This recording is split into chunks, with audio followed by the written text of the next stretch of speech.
Salut, c'est Joy et on se retrouve pour une nouvelle vidéo. Vous savez, depuis mon enfance, j'ai toujours regardé des animés. Et depuis mon adolescence, j'avais un rêve. Ce rêve, c'était de réaliser mon propre animé. Bon, j'ai très vite compris que ce ne serait pas possible pour un gosse de 13 ans. Donc j'ai décidé de faire mon propre manga.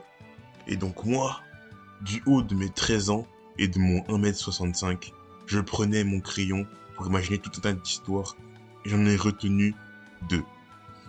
La première, c'est un shonen où le protagoniste s'appelle Yorokobi Kasuke et en gros, c'était un mec timide qui se faisait harceler à l'école. Un jour, à cause de l'expérience de l'un de ses potes, il finit électrocuté et à son réveil, il est devenu surpuissant. Après, il a entendu parler de créatures étranges et il se lança dans une quête pour vaincre ces créatures. Et la deuxième histoire, c'est un manga de fou. Oui, je vais pas détailler plus, vous comprendrez pourquoi plus tard. Et du coup, donc, en grandissant, j'ai dû faire un choix. Donc, en grandissant, j'ai dû faire un choix. Car je ne pouvais pas faire de manga en même temps, c'est impossible. Et pourtant, j'avais un scénario pour les deux. Mais du coup, c'est avec beaucoup de seum que je balaye le manga de foot pour me consacrer à Yorokobi Star. Et c'est là que les problèmes commencent. Je débute du coup cette magnifique histoire qu'est Yorokobi Star, et je vais pas spoiler, mais ça pue la merde, voilà, concrètement. Le manga actuellement il est disponible sur Manga Draft, donc si vous voulez, vous pouvez aller le lire. Mais je vous le dis, allez-y avec une attente au niveau 0, parce que sinon, vous pourriez être déçu. Vraiment. Donc Yorokobi Stars, j'ai changé des choses entre temps avec la version que j'avais faite quand j'avais 13 ans. Le personnage principal il s'appelle toujours Yorokobi, mais maintenant ce n'est plus un mec timide, mais un adolescent parfaitement normal. Alors je vais pas rentrer dans les détails du scénario, parce qu'ici on va parler de manga en général, et non du manga Yorokobi Star.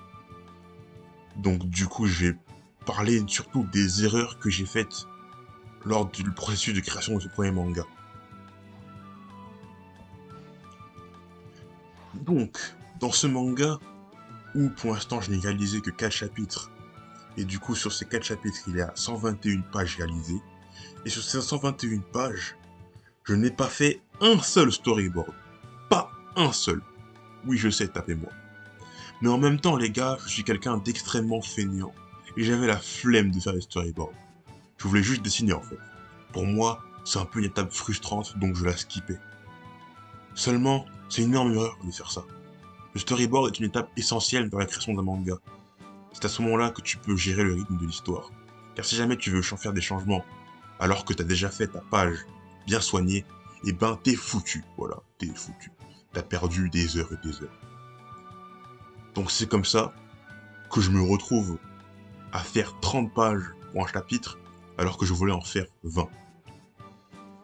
À l'heure actuelle, ça me saoule toujours autant de faire les storyboards, mais je l'ai fait parce que c'est important.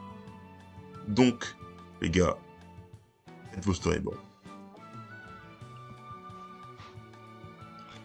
Alors, un manga se lit de droite vers la gauche et du haut vers le bas.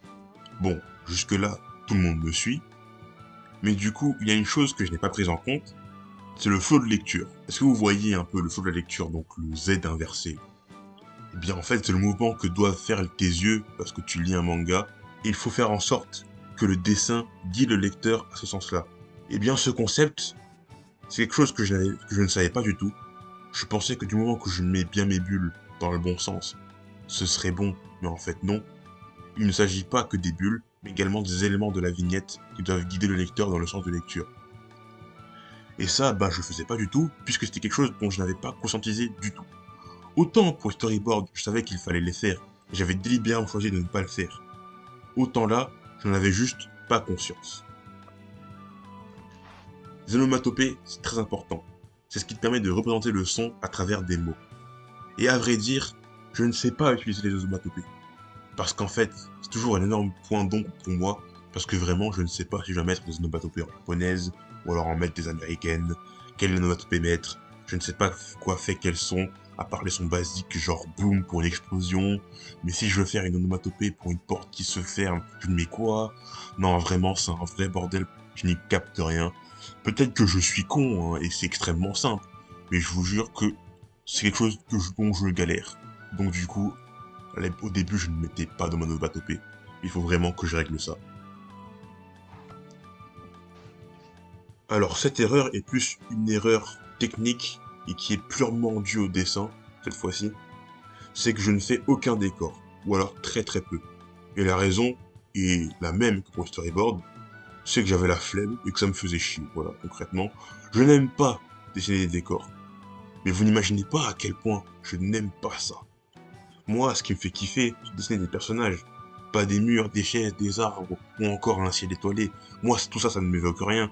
Tu me mets devant un coucher de soleil, j'en ai rien à foutre. Tu vois, moi, c'est de faire des personnages qui m'intéressent. Mais bon, comme le storyboard, il faut que je me force à en faire plus. Parce que des personnages en décor, c'est pas terrible. N'est-ce pas, Ikemoto? Alors, pour le coup, c'est pas réellement une erreur. Mais on va dire que c'est extrêmement grave et c'est à peu près frauduleux. Parce que je pense que si je vais le dire, il y en a certains qui vont criser. Mais malgré les nombreuses années que j'ai commencé à faire un manga, à créer un manga, eh bien la vérité, c'est qu'à l'époque, jusqu'en 2020 environ, même 2021 en fait, eh ben, je ne lisais pas de manga.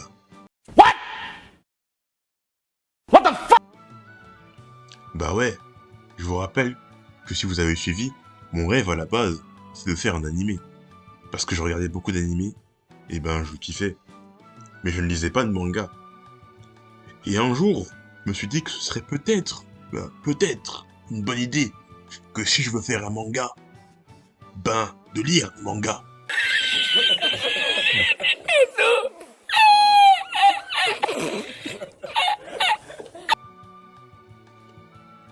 Et du coup, après avoir été une énorme fraude pendant des années, je me suis enfin mis à lire des mangas, parce que je ne pouvais pas continuer d'être une fraude à ce point. Voilà, maintenant je lis des mangas. Et dernière erreur que je pointerai dans cette vidéo va au-delà même de la réalisation du manga. C'est que dès le début, quand j'ai commencé de la mauvaise manière. Parce que j'ai commencé en voulant faire directement une histoire longue. Et ça, c'est une grosse erreur commune de débutant que j'ai commise, puisque dans toutes les vidéos que j'ai regardées qui parlent de conseils en termes de création de manga, ils conseillaient tous de commencer par un one-shot, c'est-à-dire une histoire courte qui se termine en un seul chapitre. Or moi, le manga Yoroko Bistar, comme je l'ai commencé, il est parti pour faire plusieurs centaines de chapitres. Donc comment vous dire que c'est pas demain que je le finirai ce manga? Du coup, c'était l'une des raisons qui m'ont poussé à mettre en pause le manga Yoroko Bistar après seulement 4 chapitres. Et j'allais reprendre les choses dans l'ordre en faisant un one-shot. Mais du coup, pour le one-shot, il fallait que je réfléchisse à une histoire. Et vous vous souvenez du manga de foot dont je vous avais parlé au tout début de cette vidéo? Eh bien là, c'était l'occasion en or. J'ai donc décidé qu'à défaut de pouvoir faire une histoire complète de ce manga, j'allais au moins en faire un one-shot, histoire de au moins en avoir tiré quelque chose de cette histoire que j'avais pensée en parallèle. Et je suis actuellement en train de le faire à l'heure actuelle. Et j'en suis encore à la phase des sketchs, mais il ne me reste plus grand chose avant de passer au propre. Le manga il sera disponible normalement d'ici quelques semaines, alors restez connectés parce que je publierai une vidéo lorsque ce dernier sera enfin finalisé. Je profiterai des retours pour en tenir compte lorsque je vais reprendre Yoroko Bistar, parce que, bon, voilà, évidemment, à un moment donné, je vais reprendre, tu vois. Donc, je reprendrai Yoroko Bistar après le one-shot, et après avoir pris en note les différents retours que je pourrais. Et du coup, j'aurai amélioré. Et j'espère me lancer dans une aventure de dingue. Et donc, voilà, c'est la fin de cette vidéo. Merci de l'avoir regardée. Si elle vous a plu, vous pouvez liker et partager et vous abonner à la chaîne, ça me ferait très plaisir. Vous pouvez également me suivre sur mes différents réseaux sociaux, notamment TikTok et Instagram. Vous pouvez également rejoindre mon serveur Discord que j'ai très récemment créé. C'est là-bas où je parle le plus avec les gens. Et c'est là-bas que je donnerai les détails sur mes différents projets, notamment Yoroko Bistar. Alors si ça vous intéresse, ne ratez pas ça et rejoignez mon serveur. Je vous y attends. Sur ce, c'était Joy, et je vous souhaite de passer une bonne journée.